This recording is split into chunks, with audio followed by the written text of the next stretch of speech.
Hello everyone, back into today's video doing GavsWeatherVids Sunday Round-Up for today's video. So as was on Sunday, we've got your eclectic mix of this and that. We're going to be looking at things like solar activity, sea surface temperature, anomalies, the Arctic oscillation, the North Atlantic oscillation, Mercubio, and more, and of course the weather next week, 10 days and beyond. So sit back, relax, and enjoy, and I'll talk you through our Sunday Round-Up in a moment. Going to be live stream from 6 o'clock tonight. Remember, the live stream is from 6 from this week onwards. Just see how it goes. I thought it'd be better to make both Wednesday and the Sunday live streams come in at the same time, 6 o'clock, and then it makes it easier for everybody to remember. So we'll see how we go and see how we get on with that. So yes, we're going to be doing the Sunday Roundup for you before the live stream though, so I'll get on with that for you very shortly. Big thanks to our good friend Richard Trott for sending through our GavsWeatherVids Sunday Roundup gift. Thank you so much, Richard, for doing that.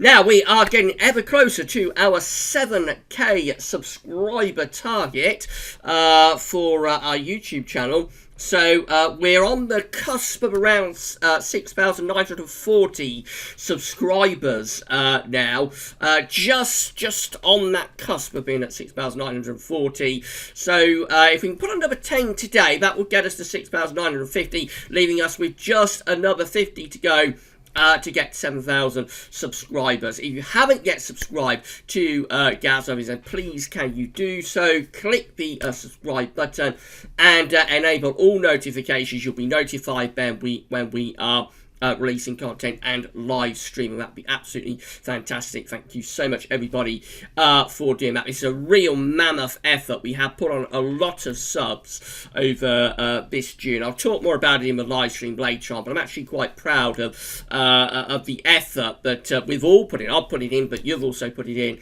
as well to get the subs really moving this month. So I'm going to talk more about it in the live stream from 6 o'clock though. But thank you so much, everybody, that has subscribed. And as I say, if you haven't yet subscribed, then please can you do so. Don't forget to tell friends and family. If everybody brings a friend when they subscribe, then we will very quickly get to our 7k target. But thank you so much to everybody for all of the support, also all of our patrons, donors, and channel members as well. It's absolutely fantastic the way you have supported GavsWeatherVids. And thanks so much for all of your lovely comments yesterday about the two. I'm still in a bit of pain. It's not quite as bad as yesterday, I don't think. I was able to have a little bit of breakfast this morning, which is something I wasn't able to do yesterday. So I'm just waiting for the dentist to open tomorrow, really, and get myself through the weekend with painkillers and so on. But thank you for all of the lovely comments, all of the suggestions about what I can do for the tooth. So I've had a lot of suggestions, everything ranging from massaging my toes all the way to drinking copious amounts of whiskey and vodka. So thank you so much, everybody, for all of the tips and advice and so on. You're all really lovely to me, and as I say, it is a little bit better today. So that's why I'm able to do GavsWeatherVids Roundup and also live stream from 6 o'clock. Thank you so much, everybody, for all of the lovely comments. And keep the suggestions coming, by the way. I'm always happy to, I always like to read your suggestions about what I can do when I'm not feeling too well. So keep the suggestions coming in the comments, please. Okay, so let's start with a few of your pictures. Of course, we set inside the first 5-10 minutes or so of the Sunday Roundup for your weather pics. So I missed this one out last week. This was posted by Perspective to Discord, but I missed it out. So I wanted to start with this one. This is from a couple of weeks ago. Perspective posted this to our Discord server. So thank you, Perspective, for posting that. I'm not sure where in the country it is, but fabulous capture of some proper old lightning there. So thanks, Perspective, for that, and sorry for missing out your pick from Discord last week. This one was sent to me by our good friend Richard Trott, showing Redcar sunset up in Redcar earlier in the week. Very hot looking sun setting over the North Sea up there in Redcar. So thank you, Richard, sending those through. Proper blood red sort of sun there as it sets over the North Sea. Thanks, Richard, for sending those. This one from Liam Kenwood showing fabulous capture of lightning in Maidstone. So, of course, there has been big thunderstorms around this week. Another one from Liam, again showing lightning in Maidstone. That's proper old fork lightning. Look at that. That's a proper bolt of a proper fork lightning going all the way down to the ground there over in Maidstone from that thunderstorm that Liam had a couple of days ago. So thank you, Liam, for sending that. We always love to show you lightning pictures in the weather videos, but of course do be safe if you want to take pictures of lightning. Then make sure you keep yourself safe, because lightning, particularly when it's fork lightning, can be quite dangerous phenomenon. People do get struck and unfortunately killed by lightning a surprising number of times through the year, actually. They've got a few from Discord as well. So I have got a Discord server for GavsWeatherVids. So you can find a link to our Discord server in the description at YouTube.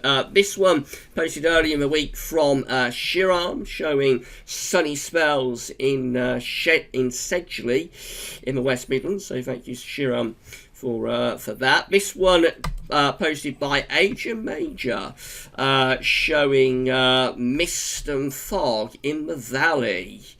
I think Adrian is in Somerset, that sort of area. I'm not sure exactly where Adrian is, but I think he's down towards Somerset area. But mist in the valley, evening mist in the valley. This one posted by Lizzie Lou 21, showing sunshine on the Isle of Wight earlier on in the afternoon. Alpha SB had a mini thunderstorm earlier in the week. Some pretty dark looking clouds there. I think SB is towards Lincolnshire, that sort of area. This one posted by Neil. Again, Neil is in the West Midlands, Stourbridge area, I think. So fabulous looking shot there. Clear blue skies and a hot looking afternoon in the West Midlands. Our good friend Sryan noticed some noctilucent clouds in Dublin earlier on in the week. VXLKS posted this picture, nice little sunset capture there. Again, Shiram noticing some nice sunshine back earlier on in the week too. Sharon posting perfect summer's day. Okay, let's carry on down. VX Willoughby posted this. May I post one from August last year in happier times from Greenwich in London. So that was from last summer. Of course, we had a lot of hot days last summer, didn't we? Also got Shryan again showing crepuscular rays in Dublin. Savvy had a thunderstorm earlier on in the week, so some pretty dark and menacing looking clouds over in North Wales. Some proper thunderclouds up there over the Irish Sea. This one from R in Lithuania. So what's that showing? So we didn't know what the clouds were. So if anybody knows what these clouds will be, then please let us know in the comments. The XLKS had a thunderstorm. Look at that, proper old lightning capture there. Thank you, the XLKS. Shiram with a nice sunset picture. I think that's pretty much all of them. Yeah, so thank you so much, everybody. I've got a few videos there as well. I won't play both, so I'm not sure how they'll go along with the video recording that I'm currently doing. So thank you, everybody, for posting your web pics to Discord, and sending them to us via email. I've got a few from Twitter as well, but I want to show in another video. May do some of those tomorrow. But thank you, everybody, for sharing your weather pictures. If you would like to have your weather weather pictures featured within this section of GavsWeatherVids Sunday Roundup, then you can email them to us at GavsWeatherVids@gmail.com. You can share them with us on our social media accounts. You can post them in the comment box at GavsWeatherVids.com or to our Discord. It is helpful if I can have them all posted in Discord, really, and then they're all in one place, and it makes it a little bit quicker for me when I'm getting Sunday Roundup together. But I will show them from our social media accounts and when you email them to us and so on when I get the time. Thank you so much, everybody, for sharing your weather picks. That's absolutely great and absolutely fantastic. Right, want to go this way. Right, so this is how the solar disk is currently looking on our side of this day from solarham.net. Virtually spotless solar disk, although there is a tiny little sunspot. Let's see what's happening here. There's a tiny little sunspot just down there, which does belong to solar cycle number 25. Nevertheless, solar activity is at very low levels and is expected to remain at very low levels over the next 3 days.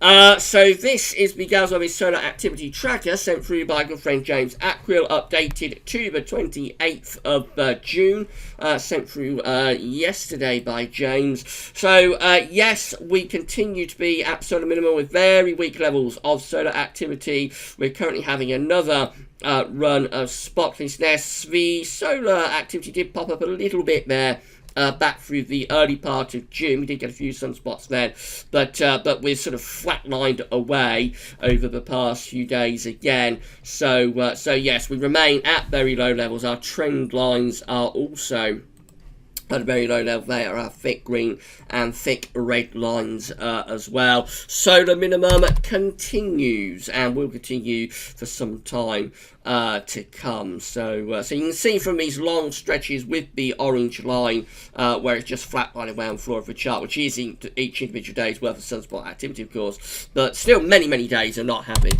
any sunspots. That tells us that we continue to be at solar minimum.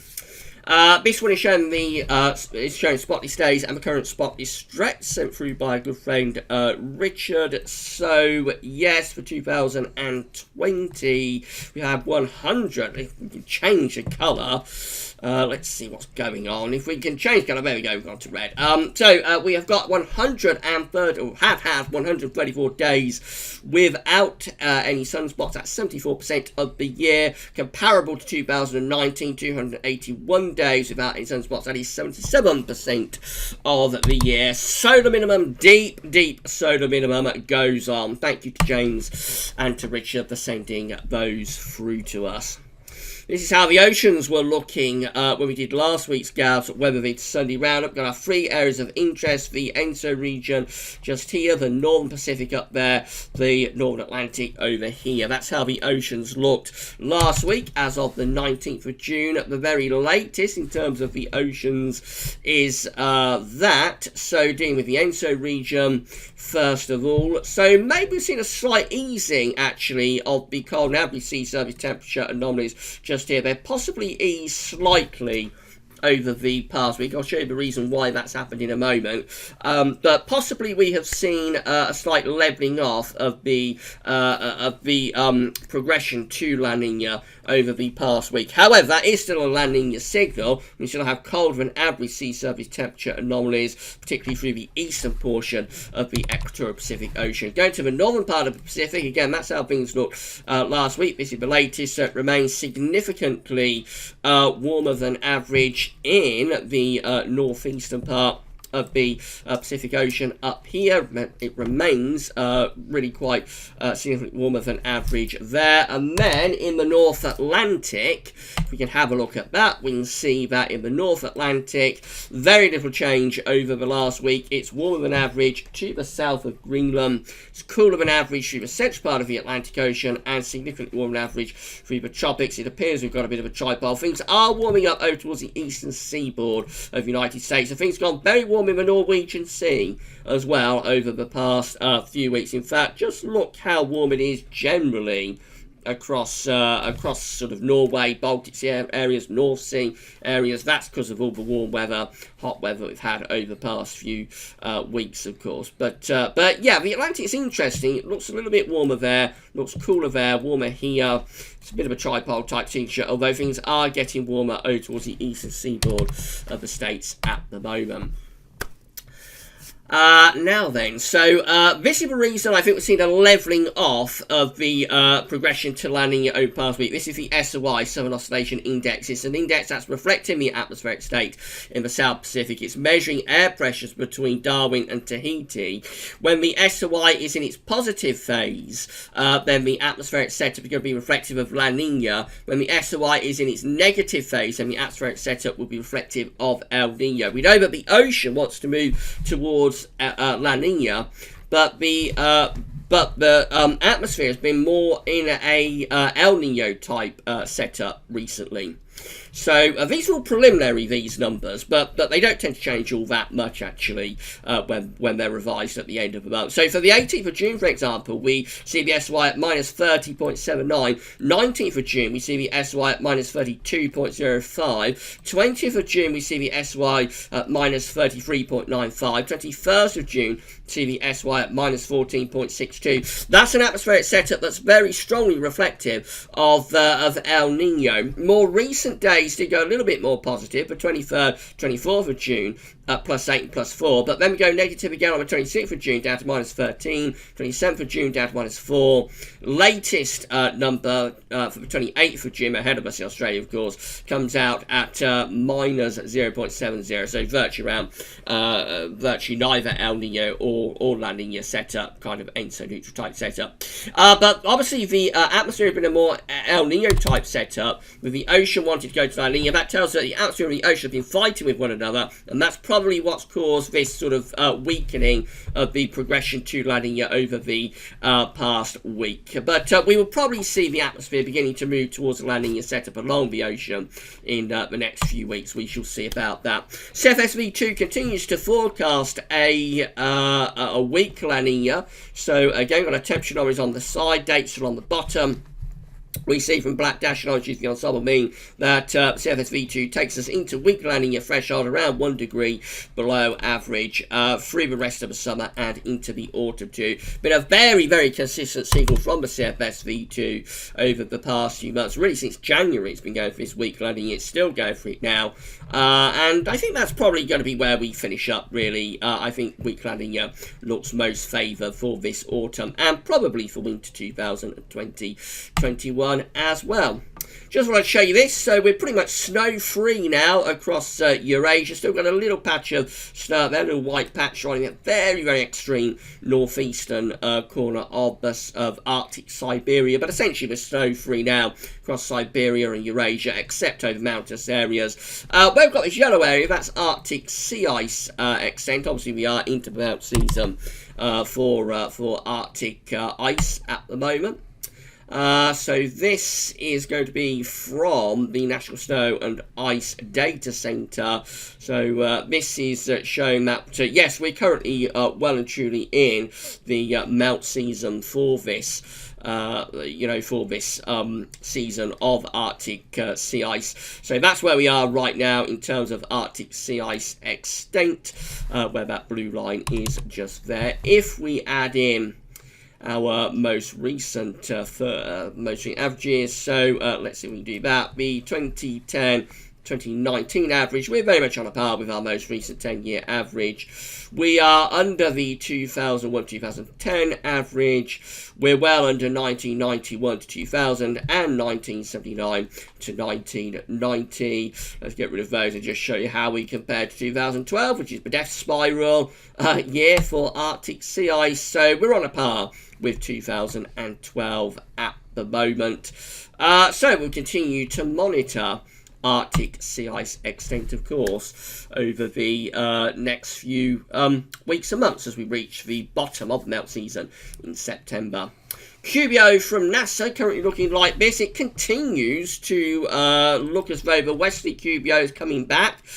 So where we've got this sandy brown coloured area, that is the westerly phase of the QBO. There's the last westerly phase of the QBO just there, back through 2018 to 2019. The last easterly QBO, proper easterly QBO, was 2017 to 2018. We've got this blue-green area just here. What should have happened through this season is that this blue and green area up here should have descended like that, and we should have gone into another phase of the ECQBO. What actually happened is that the ECQBO formed just here, quite low down towards the troposphere under 50 HPA, and up here within the stratospheric level, but didn't make it down to 30 HPA really, or hasn't so far. And now it looks like westerly QBO is beginning to descend again from the stratosphere. So possibly another failure of the ECQBO. I think we need to wait another couple of months to confirm that, but possibly this is going to be another failure of the ECQBO. I saw a very interesting paper earlier on in the week suggesting that what's happened with the QBO and seemingly, potentially anyway, another failure of the ECQBO.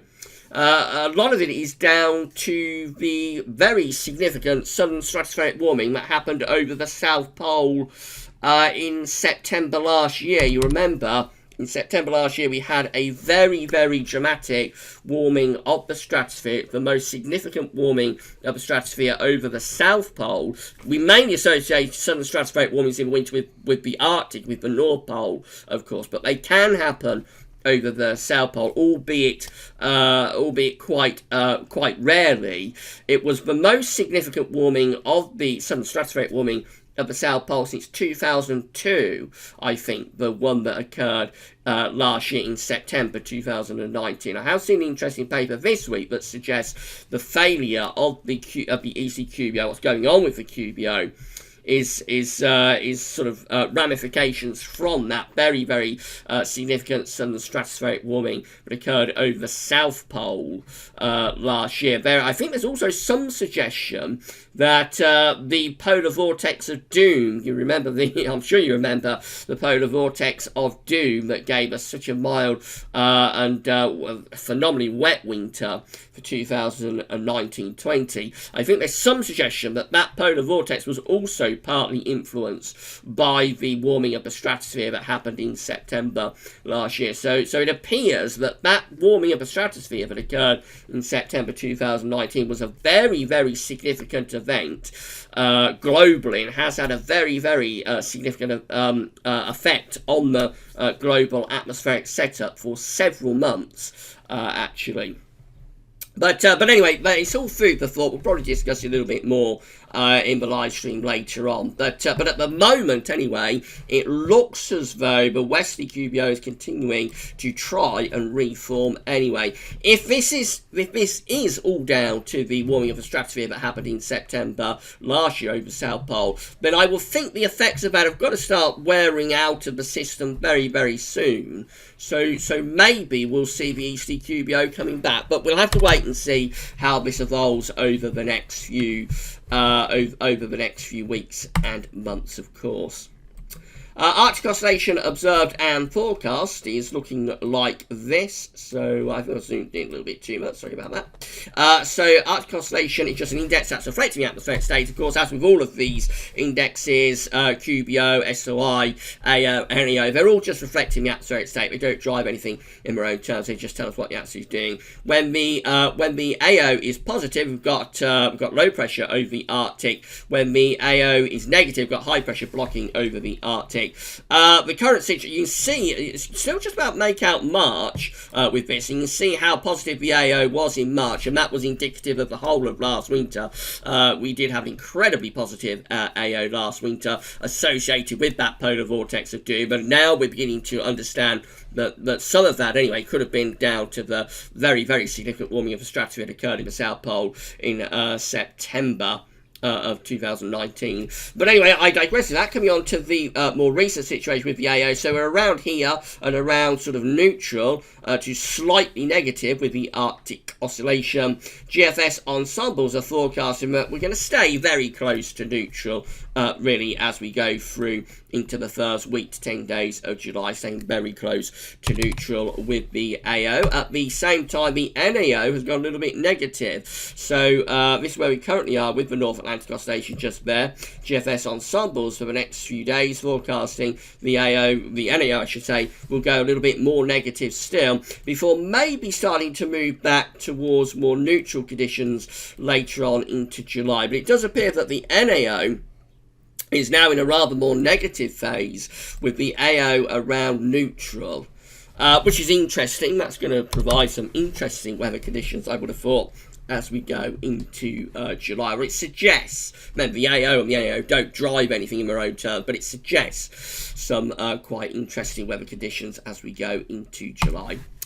Talking of that, let's do some forecasting, and these are the GFS upper air temperature and precipitation ensembles for the next couple of weeks. Upper air temperature and precipitation ensembles next couple of weeks. So we're at rugby today, so red line is a 30-year upper air temperature average for rugby. We're starting off below average with the upper air temperature at the moment, generally going to be average to slightly below average over the next week. As we move in towards the second week of July, still the suggestion that we might start to get some warmer weather going. Some of these ensemble members are lifting the upper air temperature up to 15 degrees at 850 HPA, so getting really quite warm. Definitely a suggestion of a bit of a warm-up, I think, through the second week of July. Precipitation-wise, there is quite a bit of precipitation to come, mainly sort of showery conditions, especially around there, sort of around the 3rd, 4th of July. That's actually proper wet and windy weather. Maybe drier after that as we go through into the second week of July. Late on, quite a few precipitation spikes. As ever, I suspect they're a bit overdone, the precipitation spikes that we see there,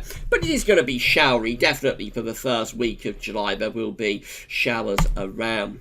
Temperature anomalies from the 28th of June to the 6th of July, a little bit cooler than average. Precipitation anomalies from 28th of June to 6th of July, wetter than average for the north. Probably a little bit drier than average, if anything, down to the south. This is how the UK Met Office model is looking for Wednesday. So on Wednesday, we've got a shallow trough across the country. There'll be showers, if not some longer spells of rain. As we go through into Thursday, Friday and Saturday, so we try and generate a little bit of a ridge from the Azores High at the end of the week, actually, with the UK Met. That's trying to bring a bit of a ridge up from the Azores High. However, out to the northwest, got quite a deep area of low pressure. So around Friday, Saturday, we might get some wet and windy weather coming in from off the Atlantic. But for more southern areas, that does look quite dry and warm for a couple of days around Thursday and Friday.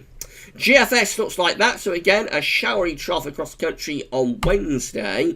Then we bring in this area of low pressure from off the Atlantic through into next weekend. That's bringing some wet and windy weather with it. Beyond that, though, moving up towards day 10, this is Monday 6th of July, we're starting to build up the ridge from the Azores. So the Azores High is beginning to start getting a little bit more involved in things. And so as we get to day 10 with the GFS, this is the midnight of GFS, by the way. We can't show you the 6 o'clock when it's updating as we're speaking, but we're not really able to show you that one.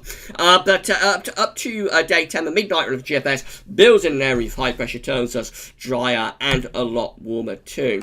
Not for all that long though, and then we take the high pressure out to our west, bring some cooler air in from the northwest. However, overall the GFS is more settled through the second week of July and does suggest somewhat warmer weather on offer.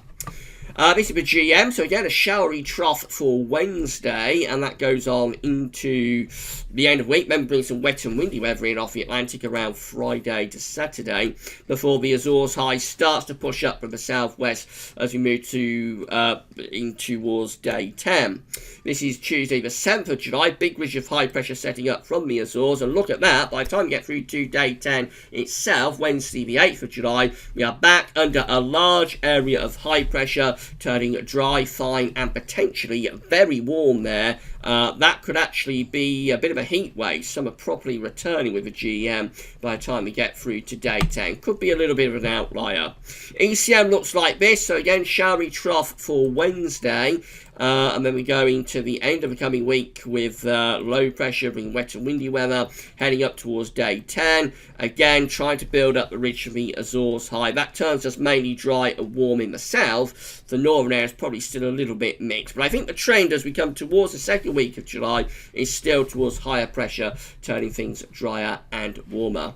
This is the precipitation forecast based on that ECM run from Tibetio.com. Showers along to spells of rain in the north, mainly dry down in the south. The next few days showery. Yes, we'll have further showers and spells of rain coming and going. Wet and windy sometime around Friday to Saturday as well. But then beyond that, it starts to turn drier, especially for more southern areas. Still a bit showery up in the north, but definitely a drying trend from sort of a week today onwards up to day 10 with the ECM. And that's in line with most of the model output. Now, we can't show you the options on the table within the ECM ensembles from the Icelandic Met Office. We'll show you those in our live stream later. So just have a look at CFS-V2 before we go. These are 500 millibar heights broken down into week periods. The first week period takes from 28th of June to the 4th of July. The coming week, as we've already established, is unsettled. It's showery and it's quite cool as well. Week 2 shows a push from the Azores, though. This is the 5th to the 11th of July. The Azores high beginning to ridge up from the southwest. Low pressure is out to the northwest. Jet stream is being pushed northwards. So that's turning us drier and warmer as we go into week 2 for CFS. Week 3 looks like that. It's the 12th to the 18th of July. Above average heights just to our south-southwest. Below average heights to the north. That should be mainly dry and warm in the south. Could be a little bit cooler and more showery across the northern parts of the country. And then week 4 is the 19th to 25th of July. Again, a lot of high pressure influences centered just over and slight to the south of the country. Low pressure up to the north. Jet stream is north as well. So particularly for England and Wales, that should be dry and pretty warm. And as far as July itself is concerned, let's just have a very quick look at that. This is the 700 millibar height anomaly from the CFS-V2 for July. Above average height centered over the top of the country and to our east. It does suggest quite a fine sort of high pressure dominated July, really. The let's see if we can have a look at the temperature anomaly. There it is. So we're coming out just close to average, really, although just to our east it's actually warmer than average. And precipitation anomalies, lastly, no particular signal, but with high pressure in control you would expect a relatively dryish sort of month.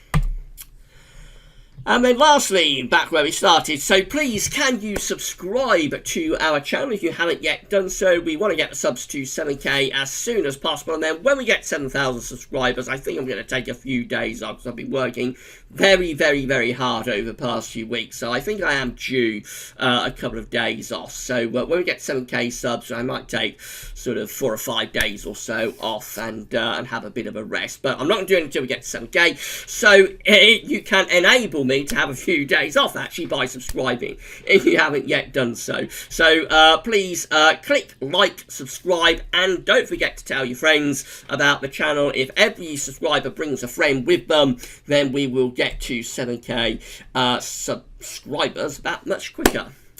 Right then, so that's it for GavsWeatherVids Sunday Roundup. Thank you so much, everybody, for all of your weather pictures. Thank you to Richard Short for all of the gifts. And yeah, I hope you enjoyed the Sunday Roundup. Don't forget to give us a like on the video, give us a thumbs up, and let us know in the comments what you think. We're going to be back at 6 o'clock with the live stream. So I am going to be live streaming today. I feel well enough to be able to do that for you. So yes, live stream from 6. And within that live stream, we're going to be taking questions and so on. I'll show you the ECM ensembles, options on the table, but we're also going to have a look at CFS-V2 for the winter of 2020-21. CFS now covers the full winter period, so so yeah, for the first time you'll be able to see what the CFS-V2 is forecasting for the winter of 2020-21. I know a lot of you don't particularly like the CFS. I'm sure a lot of you will be expecting it to be showing mild westerlies and a zonal winter, but you'll find out in the live stream exactly what the CFS is forecasting for the winter of 2020-21, and that will be from 6 o'clock tonight. But for the Sunday Roundup, that's all for now. Thanks for watching.